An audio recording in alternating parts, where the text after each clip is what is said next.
everyone, it's Miss Taylor here. I am making this video today for Clara Campo-Amor's 4SO A, B, and C history class. Okay, so hello students, hello everyone.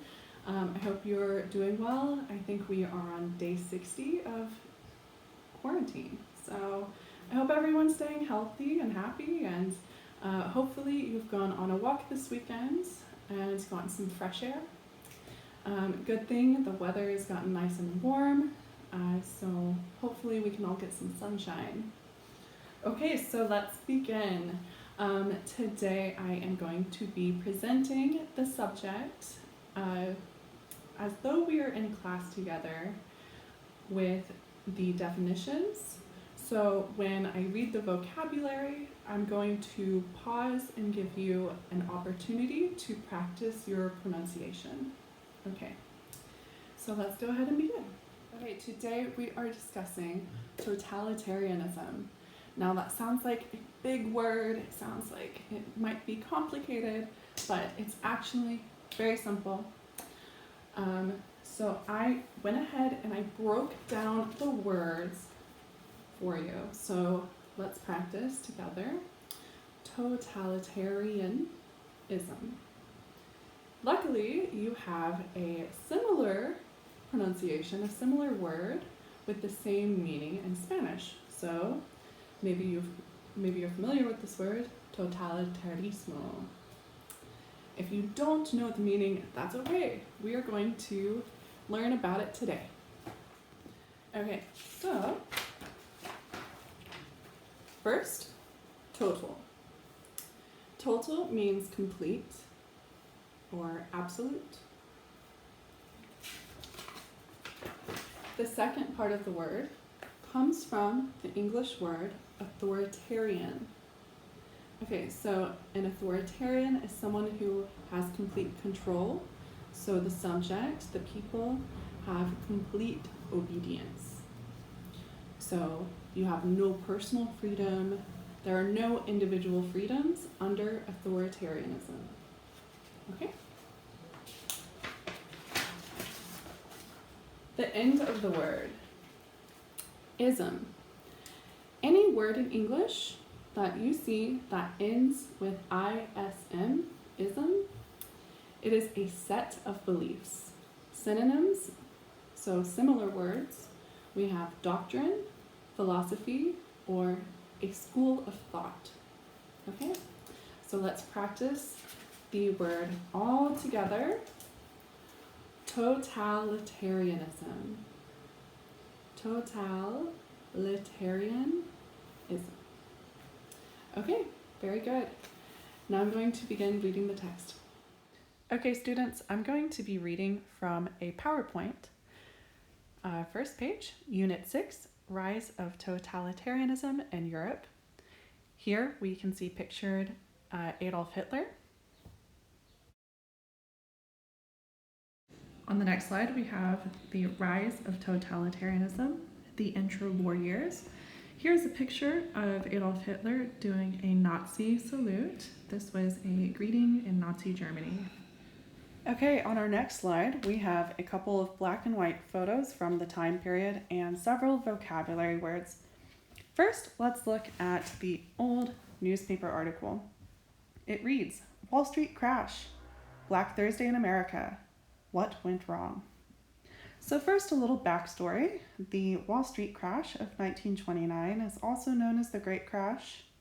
It was a major stock market crash, and it was directly following the London Stock Exchange's crash of the same year. This was what began the Great Depression. This was an economic recession that was felt worldwide. Black Thursday is the day in America that investors began to panic sell their stocks. So let's think of the time period. This is 1929. This is the end of the Roaring Twenties, which was directly after World War I. So we have lots of post-war economic growth, maybe too much optimism. Long story short, there were stocks that were priced higher than their true value.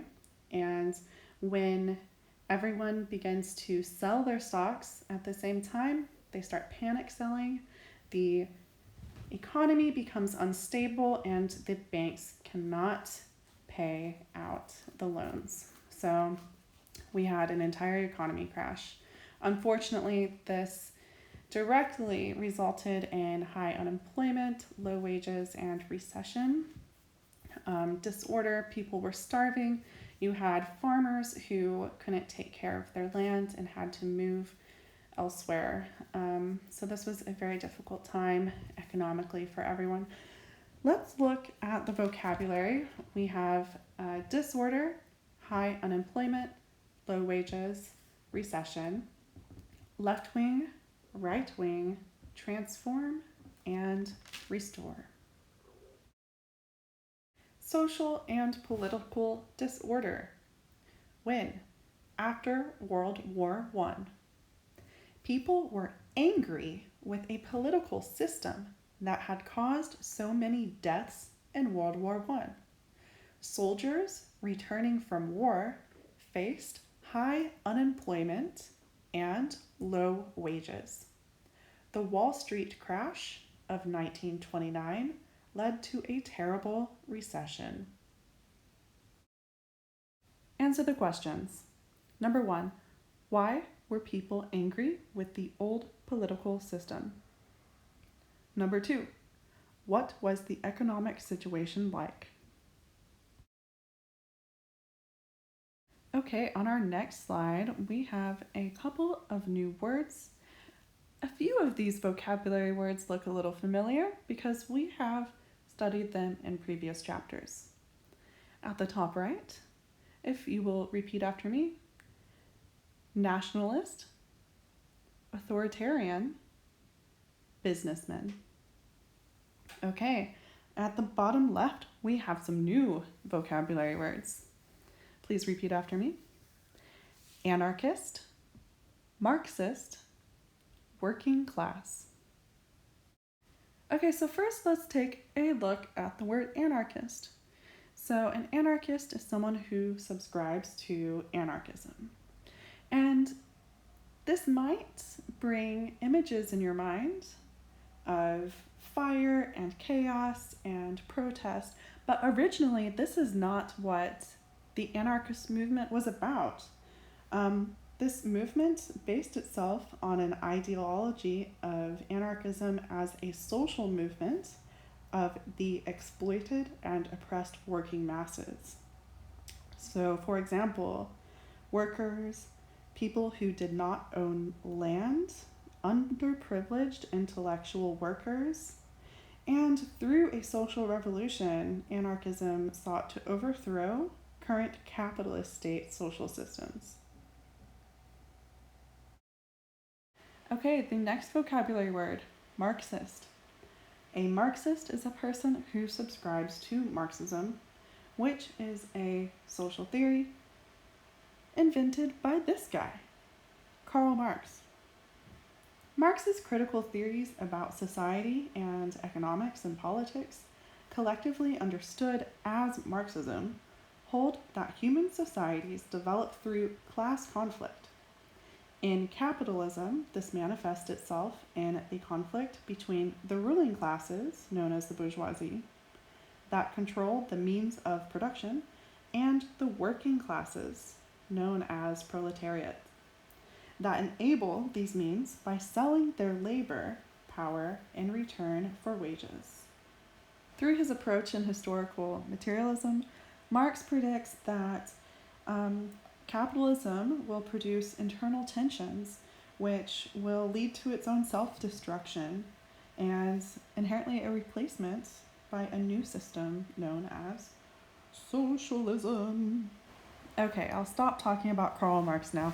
He's arguably one of the most influential people in modern, if not all of human history.